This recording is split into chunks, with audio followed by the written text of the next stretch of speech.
The Spartanburg man has pleaded guilty to killing his best friend. Now, this case goes back to 2021 when Dylan Painter was arrested for a shooting on Zimmerman Road after getting into a fight with the mother of his child.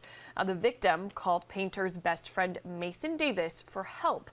But when Davis arrived, he and Painter then got into an argument. Painter shot Davis 3 times in the back, killing him. Painter initially claimed he shot in self-defense, but deputies determined that wasn't true.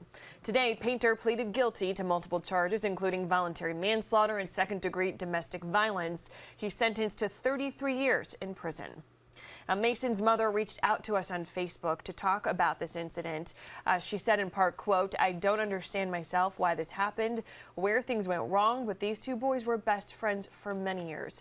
I only hope the day Dylan is released, he lives out the remainder of his life in a productive way.